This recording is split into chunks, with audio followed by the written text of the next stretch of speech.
Do you ever feel like you understand English, but you still don't sound like a native speaker? Well, phrasal verbs are a huge part of sounding more natural, especially in British English. In this video, I'm going to teach you 20 really common British phrasal verbs, but I'm going to teach you in a way that's a little bit different than what you might be thinking. Instead of just listing them and giving you the meaning, I'm going to teach you 5 at a time. Then we're going to jump into a fun, connected story that uses those exact 5 phrasal verbs in context, just like you would hear them in real life. The story will unfold in 4 parts, and by the end, you will know all 20 phrasal verbs and how to use them naturally.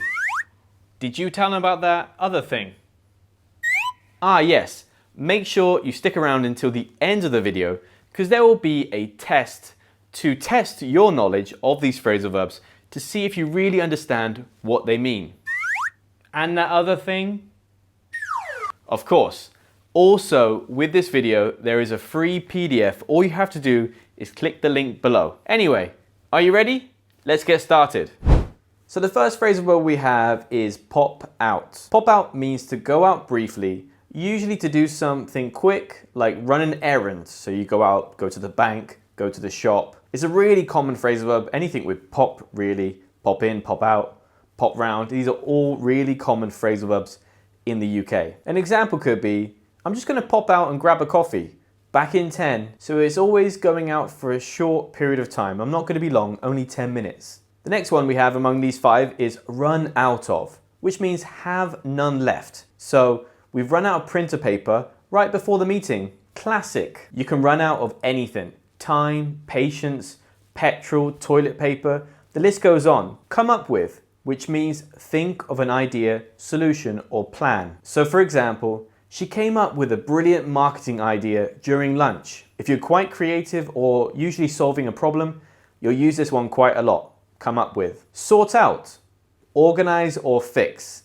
So for example, don't worry, I'll sort out the tickets and the hotel for the weekend. This one's very British again. You sort out plans, you sort out problems, you sort out bills, you sort out arguments, anything that needs handling or fixing. And number 5, before we start the first part of the story, get hold of, which means contact or obtain something. For example, I've been trying to get hold of my doctor all morning. You can use this when you need to call or message someone, or even when you're trying to get hold of some rare item online. It was a rainy Tuesday morning when Sam opened the fridge and groaned. Brilliant. No milk, no eggs. We've run out of everything. He grabbed his keys to pop out to the corner shop. As he passed the hallway, he noticed an old photo stuck to the wall. His mum blowing out candles, smiling a lot. The caption read, Mum's 60th. He paused. Wait, it's her birthday this Friday. At the shop, as he tossed groceries into the basket, an idea began to form. A proper surprise dinner. Something personal and cozy.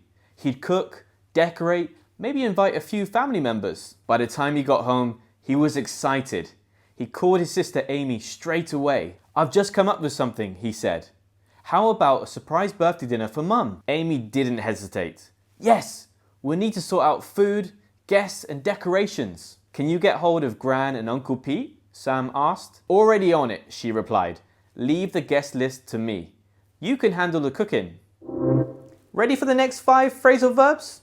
Here we go. Drop by, which means to visit briefly, usually without a formal invitation. I thought I'd just drop by my friend's place after work and say hi. Give up. Stop trying. This is actually a personal example of mine. I almost gave up learning guitar, but I'm glad I kept going. Almost gave up. Almost stopped playing, but I still have one.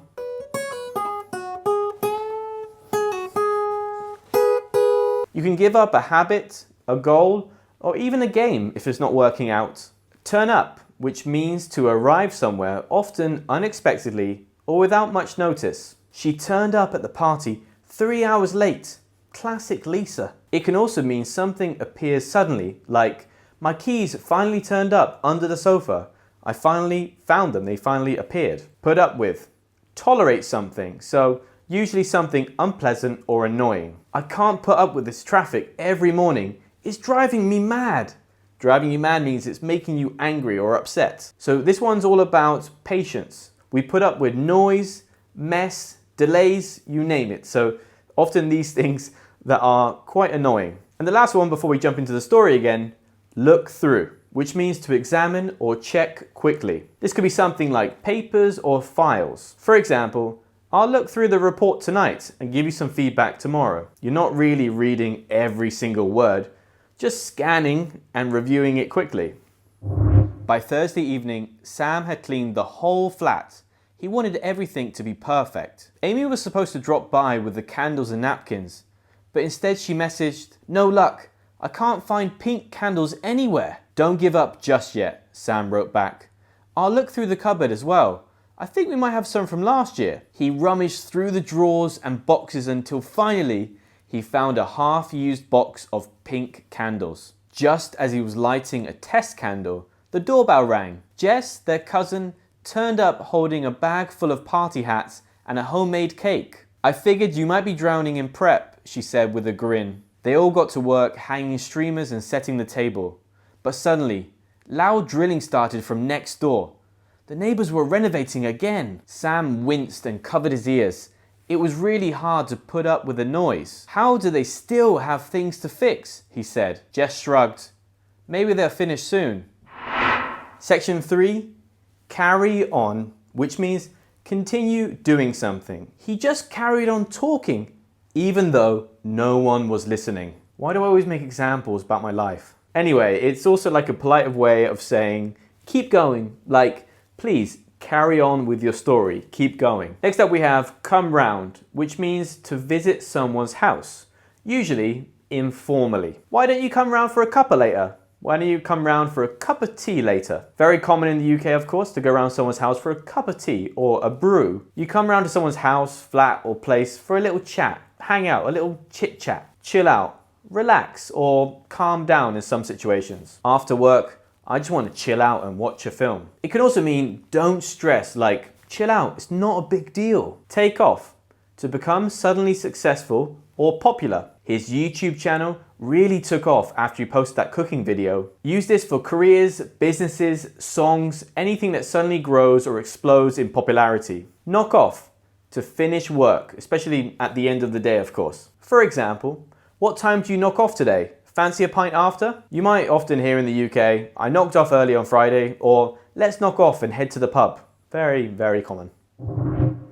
On Friday, the big day had finally arrived. Sam messaged his boss, "Mind if I knock off a bit early? I've got a family thing tonight." By 3 p.m, he was home, tidying and double checking the playlist. Not long after, Amy came round, arms full of flowers and cutlery. "Let's carry on setting everything up," she said, tossing her coat aside. "We still need to finish the centerpiece." They arranged the flowers, adjusted the lighting, and carefully plated the appetizers. After an hour, they both collapsed on the sofa. "Let's chill out for 10 minutes, Sam said. "My back's had enough." While sipping tea, Amy smiled. "Cousin Jess said she can make it to the party. Her little baking business has really taken off. She's got a stall at the Sunday market now." "No way," Sam said.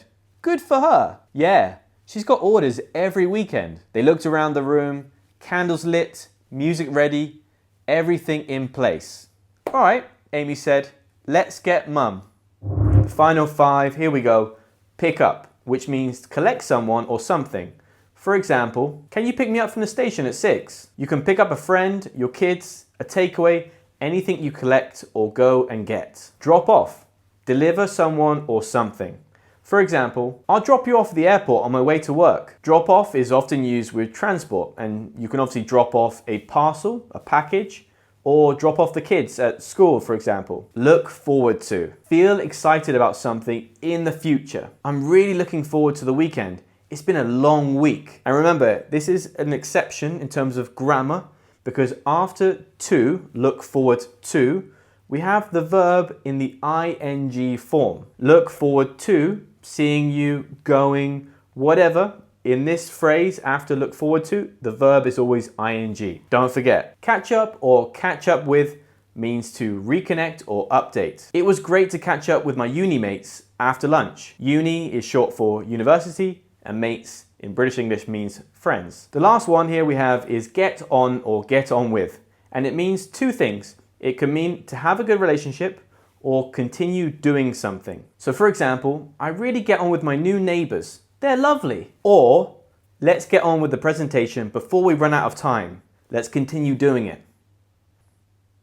Sam went to pick up their mum from her book club, pretending he was taking her out for dinner. On the drive home, she glanced at him sideways. "You're smiling too much. What are you hiding?" He laughed.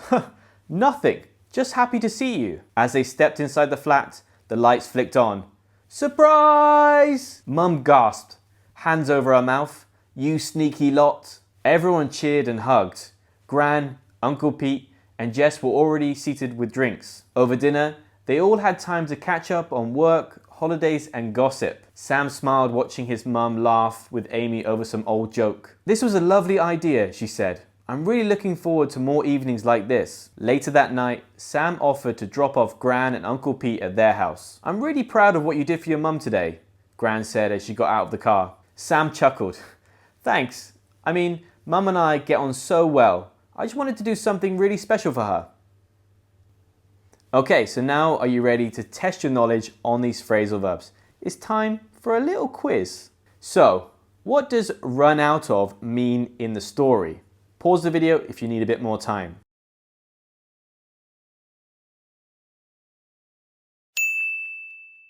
Sam decided to pop out to the shop. What does pop out mean?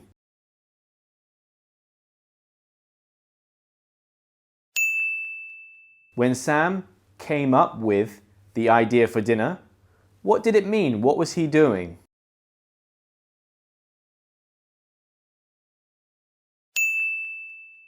What does put up with mean in this sentence? Sam tried to put up with the noise.